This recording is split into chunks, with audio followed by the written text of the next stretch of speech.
Hello students, अभी हम लोग इंडिफिनिट इंटीग्रेशन कर रहे थे और इंडिफिनिट इंटीग्रेशन का अब हम लोग कुछ फॉर्मूला देखेंगे। तो सबसे पहले जो है इंटीग्रेशन फॉर्मूला को हम लोग डिस्कस करते हैं। इंटीग्रेशन फॉर्मूला अभी हम लोग इंडिफिनिट इंटीग्रेशन का फॉर्मूला देख रहे हैं। उसमें जो अभी बेसिक फॉर्मूला है उसका डिस्कशन अभी हम लोग करेंगे।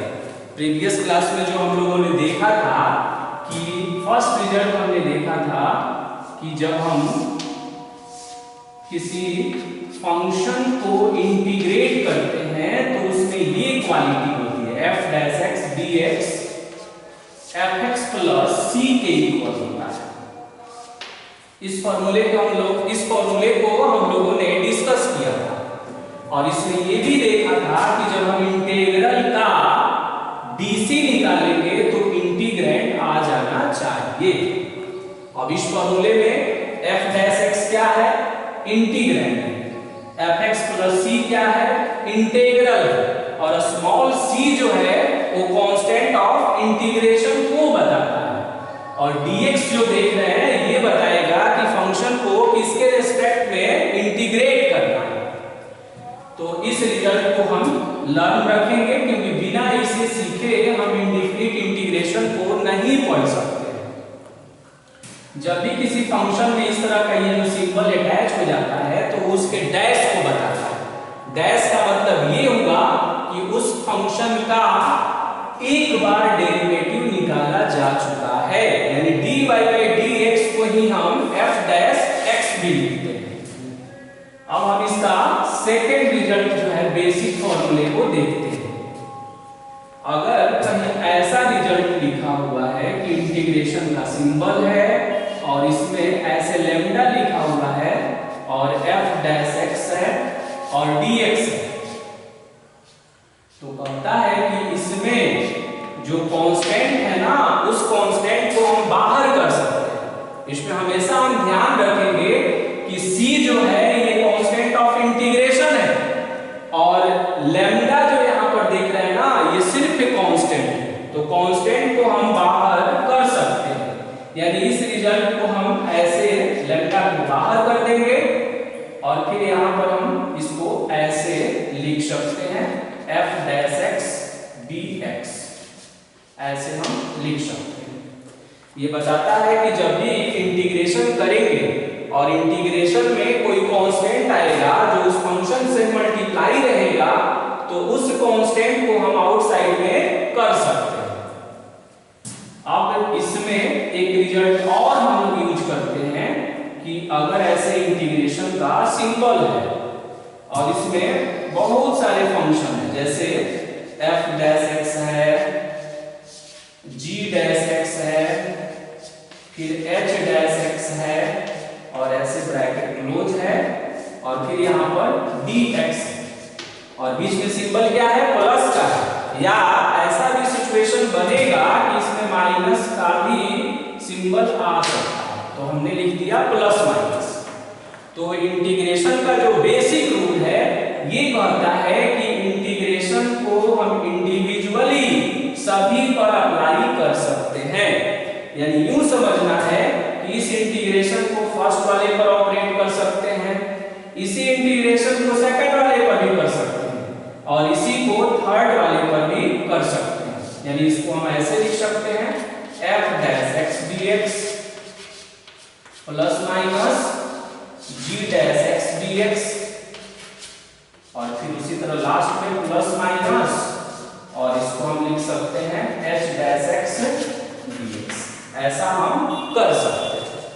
लेकिन यही रिजल्ट अगर इनटू में रहेगा या डिवाइड में रहेगा तो वो फॉर्मूला रन नहीं करता है। यानी इस बात को हमेशा हम ध्यान रखेंगे, जिसे हमने नोट में लिख दिया कि अगर कहीं ऐसा है कि f डैश x है और यहाँ पर या सिंपली हम ऐसे लिख दिए gx dx है, तो आप अगर सोचेंगे कि हम इंटीग्रेशन का सिंबल दोनों पर इंडिविजुअली ऑपरेट करते हैं, यानी अगर आप ऐसे कर दिए कि integration fx dx upon integration gx dx।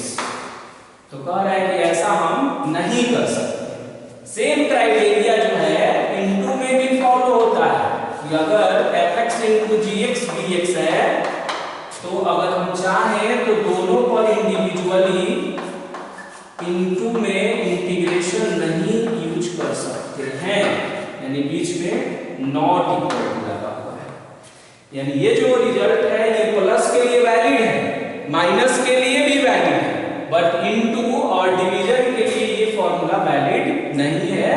इस बात का हमेशा हम ध्यान रखेंगे कि प्लस रहे या माइनस रहे तो ये जो इंटीग्रेशन का सिंबल है सभी पर अलग अलग लग जाएगा, लेकिन वहीं अगर डिवीजन में रहे यानी बटा में रहे तो नहीं लगेगा, इनटू में रहे तो भी नहीं लगेगा। यानी एडिशन और सब्ट्रैक्शन पर वर्क करता है बट मल्टीप्लिकेशन और डिवीजन पर एक्ट नहीं करता है। तो ये तीन फंडामेंटल रूल हो गए इसके। अब हम देखते हैं कि और जो है इंडेफिनिट इंटीग्रेशन में कौन से बेसिक फॉर्मूला है।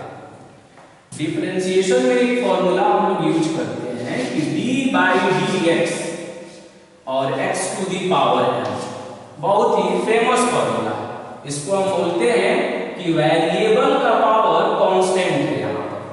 तब हम इस फॉर्मूले को ऐसे यूज करते हैं n इंटू और x to the power n minus 1।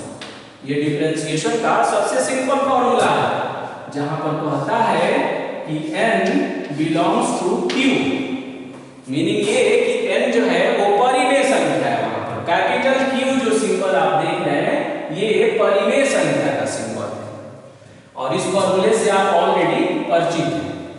जब इस फॉर्मूले से हम इंटीग्रेशन का फॉर्मूला डेवलप करते हैं तो आप देखेंगे कुछ ऐसा बनता है dx to the power n। dx यहाँ पर डिवाइड में उधर ले जाएंगे तो इनटू में कन्वर्ट हो जाएगा तो n और x to the power n minus 1 और यहाँ हो जाएगा dx। अब जब हम दोनों साइड में इसे इंटीग्रेट करते हैं मैन्युअली जैसे प्रीवियस क्लास में हमने देखा था तो n जो है यहाँ कांस्टेंट है तो ये आउटसाइड में आ जाएगा क्योंकि n एक परिमेय संख्या है तो उसको हमने आउटसाइड में कर लिया और यहाँ इनटू है। ये किस रिजल्ट को रेफर करता है तो रिजल्ट नंबर 2 को रेफर करता है जिसमें बताया था मैंने कि अगर कोई कांस्टेंट है तो उस कांस्टेंट को हम बाहर कर सकते हैं अगर इनटू में रहे यानी गुना में रहे और यहाँ हो जाएगा x to the power n minus 1 dx हो जाएगा। अब क्या करेंगे कि मुझे मालूम है कि इस d और ये जो इंटीग्रेशन का सिंबल है ये दोनों ही डिलीट हो जाता है यानी दोनों मिट जाता है। तो जब दोनों ही मिट जाएगा तो क्या बनेगा x to the power n बनेगा। यहाँ कितना है n है और x to the power n minus 1 और dx। अब ये जो n आप यहाँ देख रहे हैं ना तो ये n जो है यहाँ पर इनटू में है।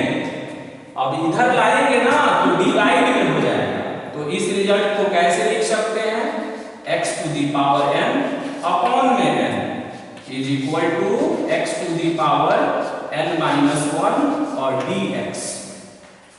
ओके, अब इसको अगर हम स्ट्रेट करके लिखें तो ये फॉर्मूला ऐसे बन सकता है x to the power n minus 1 dx is equal to x to the power n और अपॉन में n। और चूंकि ये इंडेफिनिट इंटीग्रेशन है तो शुरू में ही मैंने बोला था कि इसमें हमेशा एक कांस्टेंट ऑफ इंटीग्रेशन रन करेगा और इससे हमने इस रिजल्ट को प्राप्त किया x to the power n minus 1 है ये और इधर है x to the power n। अब इस फॉर्मूले को हम एनालिसिस करते हैं ये फॉर्मूला किस आधार पर रन कर रहा है। तो आप ध्यान से देखेंगे तो मालूम चलेगा कि यहाँ पर इसका पावर n माइनस 1 है और यहाँ इसका पावर देखिए तो यहाँ इसका पावर n हो गया है। ये पावर है n माइनस 1 और ये हो गया है n। तो आप देखेंगे ना तो मालूम चलेगा कि n माइनस 1 में जब हम एक ऐड करते हैं तो n आता है क्योंकि 1 से 1 कट जाता है यानी n-1 में अगर 1 ऐड कर दें तो n आ जाता है। इससे ये मालूम चलता है कि RHS में जो पावर दिख रहा है ना और ये जो पावर दिख रहा है इससे एक ज्यादा है। यानी हम इसको कनेक्ट करके ऐसे लिख सकते हैं और यहां लिख सकते हैं +1।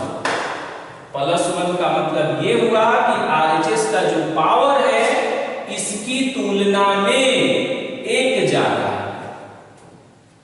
अब दूसरी बात इसमें देखेंगे कि जितना इसका पावर है उसी से इसे डिवाइड किया गया है। इसका पावर है n तो इसे n से ही डिवाइड कर दिया गया है। अब इसका एक सिंपल हम एग्जांपल देख सकते हैं कि कहीं पर अगर लिखा हुआ है x⁻³ है और dx है, कहेंगे इसे इंटीग्रेट करिए तो देखिए यहां पावर कितना है 3 है और फॉर्मूला कहता है कि RHS में जो पावर लिखना है इससे एक ज्यादा लिखना है। तो 3 में एक ऐड करेंगे तो कितना हो जाएगा 4 हो जाएगा। तो x⁻⁴ लिख दिया और जितना इसका पावर लिखेंगे ना उतना ही से इसे डिवाइड कर देंगे तो अपॉन में भी 4 हो गया और प्लस में c हमेशा चिपकू रहता है वो कांस्टेंट ऑफ इंटीग्रेशन। तो हो गया x⁻³ dx का इंटीग्रेशन x⁻⁴ और अपॉन में 4 और प्लस में c होता है। लेकिन बुक में देखेंगे तो ये फॉर्मूला आपको नहीं दिखाई देगा। अब वो फॉर्मूला कैसे दिखता है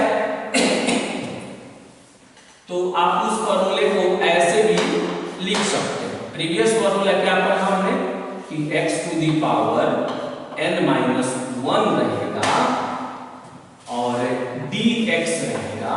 तो जब हम इसका इंटीग्रेशन करते हैं तो कितना प्राप्त होता है x⁻n और अपॉन में n और प्लस में c होता है। इस आधार पर इस फॉर्मूले को देखकर कोई भी कह सकता है कि RHS का जो पावर है ये LHS वाले पावर से एक ज्यादा है। तो बुक में देखेंगे कि ऐसा फॉर्मूला दिखेगा x⁻n dx दिखेगा। तो कहा जाए कि इसका फॉर्मूला बनाइए, ये कोई स्पेशल नहीं है, इसी फॉर्मूले को यूज करके इसको बनाना है। तो जब इसका टर्म्स कंडीशन देखेंगे तो ये कहता है कि पावर में एक ऐड करिए तो पावर है इसका n, तो n में जब हम एक ऐड करेंगे तो बन जाएगा n+1 और जितना इसका पावर रहेगा उतना ही इसके हर में लिख देते हैं यानी अपॉन में लिख देते हैं और प्लस में कितना हो गया प्लस में हो गया c। तो ये फॉर्मूला आपको बुक में दिखेगा बार बार कि इस जब भी यहाँ n रहेगा तो ये n+1 हो जाएगा और अपॉन में n+1। लेकिन एक बात और इसमें याद रखना है जो बहुत ही इंपॉर्टेंट है और वो क्या है तो यहाँ वार्निंग देखेंगे ना कि n+1 कहां पर है डिनोमिनेटर में यानी हर में है और आप पढ़े होंगे कि हर जो है कभी भी 0 के इक्वल नहीं होना चाहिए यानी डिनोमिनेटर कैन नेवर 0। ये कॉन्सेप्ट आप पढ़े हुए हैं और इससे मुझे पता लगता है कि n का वैल्यू नॉट इक्वल टू -1 होना चाहिए। इसीलिए देखेंगे कि जब भी इंटीग्रेशन का फॉर्मूला रहेगा तो ये वार्निंग देता है कि n जो है नॉट इक्वल टू -1। कुछ राइटर इसको ऐसे भी लिखते हैं कि n बिलोंग करता है q में, मतलब कि n परिमेय संख्या है लेकिन 1 नहीं होगा, 1 को उसमें से निकाल देते हैं यानी q माइनस और कर्ली ब्रैकेट यानी मसला ब्रैकेट में 1 भी हम लिख सकते हैं। लेकिन जो भी हम लोगों ने दो फॉर्मूला डेवलप किया, एक ये और इससे बुक का एक फॉर्मूला हम लोगों ने डेवलप किया, लेकिन ये दोनों ही जनरल फॉर्मूला नहीं है इसका। तो इसका जनरल फॉर्मूला कैसे यूज होता है उसको अब हम लोग देखते हैं। ये ज्यादा इंपॉर्टेंट है कि इसके रिगार्डिंग जनरल फॉर्मूला क्या होता है। देखिए जनरल फॉर्मूला जब इसका यूज करते हैं ये सबसे इंपॉर्टेंट है। तो वो कैसे यूज करते हैं, यहां तो आपने लिख दिया x, तो इसके बारे में कमेंट करता है यहाँ पर कि यहाँ जो आधार आप इसका देखते हैं ना, ये लीनियर होना चाहिए। आप देखेंगे ध्यान से तो बहुत सारे राइटर जो है इसको लीनियर लिखते हैं कि वो रैखिक होना चाहिए। तो लीनियर का स्टैंडर्ड फॉर्म याद करिए। 5-6 क्लासेज में आप ऐसे पढ़ते थे 3x + 7 = 0। कहता था कि x का वैल्यू निकालिए, तो यही तो लीनियर है ना, इसी को हम लीनियर कहते हैं क्योंकि इसमें x का पावर कुछ नहीं है तो 1 है। और जब x का पावर 1 हो जाएगा तो ये लीनियर कहलाएगा। और लीनियर का स्टैंडर्ड फॉर्म भी आपने पढ़ा होगा 7 और 8 क्लासेज में, ax + b = 0 होता है। यहाँ पर a का वैल्यू 3 है, b का वैल्यू 7 है। यानी लीनियर जब भी रहेगा कोई तो लीनियर का स्टैंडर्ड फॉर्म होता है ax + b, where a and b are real numbers। यहाँ a का वैल्यू 3 है और b का वैल्यू 7 है। तो उस आधार पर अब क्या करेंगे ना कि इसको हम डेवलप करेंगे।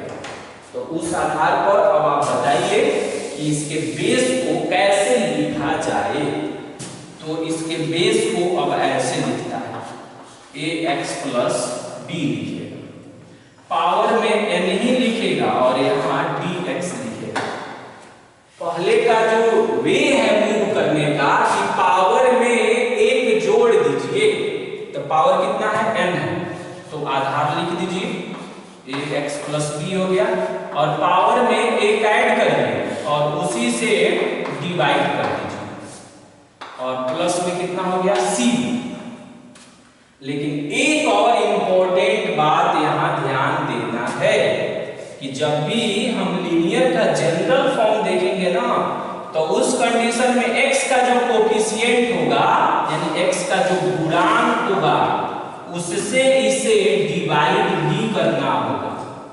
यानी यहाँ x जो देख रहे हैं तो x के बगल में क्या है, तो आप बोलेंगे a है तो a से भाग भी दे देना है।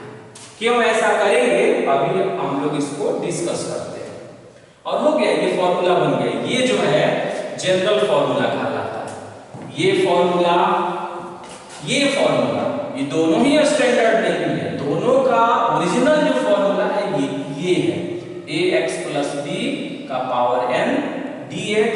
तो ax + b n+1 और अपॉन में n+1, जितना इसका पावर होगा उतना ही यहाँ लिख देते हैं और x का जो गुणांक होगा उससे हम इसे डिवाइड कर देते हैं। अब इसका यूज एक देखते हैं पहले हम लोग सिंपल। तो यूज में जैसे मान लीजिए कहीं लिखा हुआ है कि 3x - 7 का पावर जो है 4 है और यहाँ dx है। देखिए अभी लीनियर हो गया तो पावर इसका 4 है तो एक पावर बढ़ा दीजिए तो 3x और माइनस में 7 और एक पावर बढ़ा देंगे तो कितना हो जाएगा 5 और जितना होगा उसी से हम इसमें डिवाइड कर देते हैं। कर दिए डिवाइड, प्लस में c भी लिख दिए। लेकिन एक और इंपॉर्टेंट बात बता रहे थे कि x के बगल में जो अंक होगा जिसे हम कोफिशिएंट बोलते हैं, तो x का जो कोफिशिएंट होगा ना उससे हम इसको डिवाइड भी कर देते हैं। जैसे यहाँ x का कोफिशिएंट कितना है 3 है तो क्या करेंगे ना कि 3 से डिवाइड भी कर देंगे और हो गया, ये कंप्लीट हो गया इंटीग्रेशन। और एक बात और जो हम बोल रहे थे कि जब भी शुरू से हम लोग ये देख रहे हैं कि इसको हम इंटीग्रैंड बोलते हैं। dx बताता है किसके रेस्पेक्ट में इंटीग्रेशन करना है, RHS वाला ये बताता है इसका इंटीग्रल। और सबसे जो इंपॉर्टेंट बात होता था कि इसका DC निकालने के बाद ये आ जाना चाहिए। अगर आ जाएगा तब हम समझेंगे कि ये फॉर्मूला करेक्ट है। तो हम चेक करके आपको एक शॉर्ट में यहाँ पर दिखाते हैं कि उसका DC निकालने के बाद ये आएगा। तो कितना है ax + b है का पावर है n+1 अपॉन में है n+1 और इनटू में है a और प्लस में है c। चलिए अब इसका डीसी हम लोग देखते हैं कि इसका डीसी कितना होगा। ये कांस्टेंट है तो कांस्टेंट को हम लोग बाहर कर लेंगे n+1 और ये हो जाएगा a। ओके, अब इसको डिफरेंशिएट करेंगे तो डिफरेंशिएट करने का क्या फॉर्मूला पड़ेगा, पावर इनटू पावर में से एक कम, तो ax प्लस b हो गया। अब पावर में से एक कम करेंगे तो n होगा। c जो है सिर्फ कांस्टेंट है तो dc 0। अब देखिए n+1 से n+1 कट गया। एक और चीज इसमें देखेंगे कि जब यहाँ पर इसका dc निकालते हैं तो इनटू में a भी आता है यहाँ पर और प्लस में 0। आप चेन रूल से सेट करके देख लीजिएगा तो ax प्लस b का पावर n आएगा और a भी आएगा, तो यहाँ a से a भी कट जाएगा। तो फाइनली आप देखेंगे कि कितना बचा, तो ax प्लस b आपका पावर कितना होगा n होगा। अब देखिए इससे देखेंगे ये दोनों एक जैसा आ गया, ये बताता है कि ये इंटीग्रेशन का फॉर्मूला करेक्ट है। इससे ये निष्कर्ष निकलता है कि हमेशा इस बात का ध्यान रखना चाहिए कि कोई भी इंटीग्रेशन जब हम बनाते हैं तो जो इंटीग्रल होता है इस इंटीग्रल का डीसी निकालने के बाद इंटीग्रैंड आ जाना चाहिए, तब हम समझेंगे कि करेक्ट है। ओके, तो इस फॉर्मूले को हम लोग 3 वे में याद रखेंगे। एक यहाँ पर मैंने डेवलप किया, इसके आधार पर हमने बुक का जो रिजल्ट है उसको यहाँ डेवलप किया और उसका जनरल फॉर्मूला क्या होता है इसको भी हम याद रखेंगे। And we should always remember कि जब भी हम इंटीग्रेशन करेंगे और ये लीनियर रहेगा तो हमेशा हमें ये ध्यान रखना चाहिए कि x का जो गुणांक है ना उससे डिवाइड भी करना है। जैसे 3 हमने कहां से लाया, पूछेंगे कि आप 3 कहां से लाए, तो हम बोलेंगे कि x का गुणांक 3 है इसीलिए हमने 3 से डिवाइड किया। और इसका कारण भी आप देख चुके हैं, क्योंकि जब हम इसको डिफरेंशिएट करते हैं ना तो बाद में ये a कट जाता है, इसीलिए वहां पर डिवाइड किया जाता है। वहीं अगर डिफरेंशिएशन रहता तो ये मल्टीप्लाई होता था और ये इंटीग्रेशन है तो डिवाइड हो रहा है। ये भी बता रहा है कि integration is the inverse process of differentiation. Okay, तो इस रिजल्ट को हम याद रखेंगे। अब इसके आधार पर और हम लोग प्रोसीड करेंगे।